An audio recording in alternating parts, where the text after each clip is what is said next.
Hey guys, story time. For those of you who don't know me, my name is David. I've been a wedding videographer for over 14 years now. And as a wedding videographer and photographer, I've seen some shit.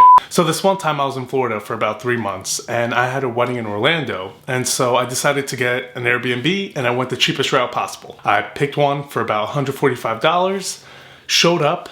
I'm in the Uber and I'm texting the Airbnb host telling them, hey, I'm on my way, be there shortly. No response. Finally arrived to the Airbnb, no response. So I'm getting all my stuff out of this Uber. I have a bunch of gear, bunch of suitcases, and there's this older Spanish lady getting her groceries out of her car. And she seems super concerned with me being there. So anyway, I walk in, I tell her, I say in Spanish because I speak Spanish fluently.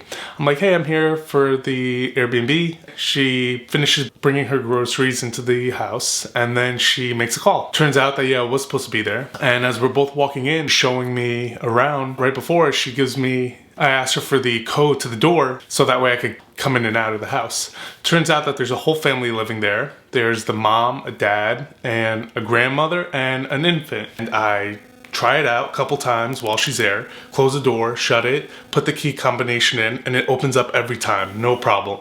So I go into the room and I'm just chilling there by myself. Eventually a bunch of family and friends come over to this Airbnb and I'm just a random guy staying inside of a room.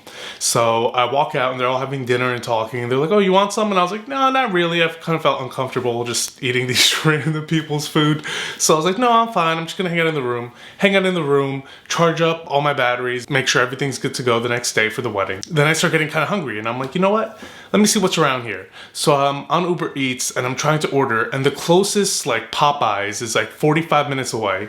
And so I was like, damn, that kind of sucks, but I'm hungry now. I'm gonna start getting hungrier later. So let me go ahead and order this food. So I ordered the food from Uber Eats and there are no drivers around. Let me try to get an Uber to this to the nearest food spot and there were no Ubers around. So I was like, okay, this is a problem. I have a wedding the next day at like 10 o'clock in the morning or 11 o'clock. And I wasn't sure if I was going to have an Uber to get me there. I should have rented a car in hindsight. Didn't really think of that. So the next day I set an alarm to wake up stupid early. I woke up at like 6:30. First thing I did was order an Uber and it said 45 minutes till they arrive. And I was like, okay, that's good. And I was crossing my fingers the whole time, hoping that they wouldn't cancel. Because if they canceled, I don't know how I'd end up getting to this wedding. The Uber driver finally arrives and she's like, oh my God, I didn't realize how far away you were. If I had known, I would have canceled it or not shown up. And I was like, thank God that she did not cancel that trip. So anyway, I ended up getting to the wedding venue. But beforehand, I asked her if we could stop at Wawa and I'd give her 20, 40 bucks in cash. I did not care what it would cost. I just wanted breakfast and lunch for the day. Sometimes during weddings, you don't get fed or you're running around so much that you don't have the time to.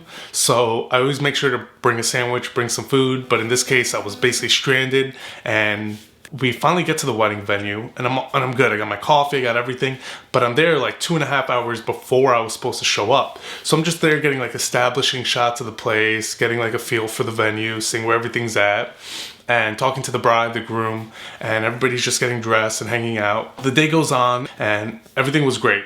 I end up Ubering back to this Airbnb.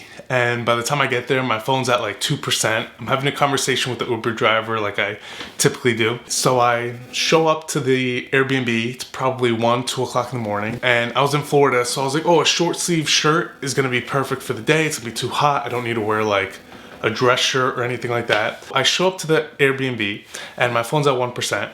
And so I go to the door and I have about $30,000-$40,000 worth of gear on me. And I put the code in and the code does not work. And I'm like, okay, this is interesting. It's like 25 degrees out and I have thousands of dollars worth of gear. So I just keep pressing the buttons, just keep putting in the combination and it's not working no matter what.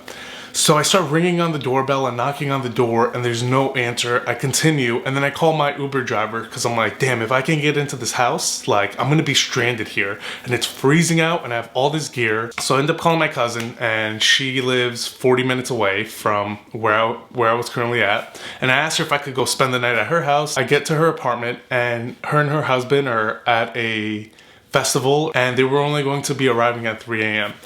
So I was outside of their apartment like freezing with all this gear. Eventually they show up, they hook me up with like pillows, blankets, change of clothes, everything, and they hear me out. They're like, wow, what a crazy situation. And I'm calling and I'm texting the Airbnb host after I'm able to charge my phone, because my phone was actually at 2% by the time that the Uber driver came back around and picked me up. So the next day I'm calling them and texting them, and then they finally answer and they're like, yeah, David, we don't know what happened. We don't know what happened with the door. There's like a little issue with like the combination.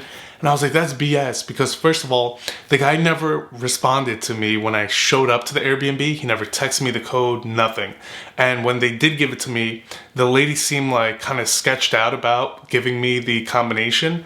I understand that I wasn't really talking to them while I was in the house or anything like that, and that I arrived super late and they had a child, but I feel like that they definitely changed the combination when I left, and then when I came back I tried it again and it still wasn't working. So they had told me that sometimes there's an issue with the combination lock, and I was just like, no, that's completely false. Long story short, even if it's more expensive, just go to a hotel.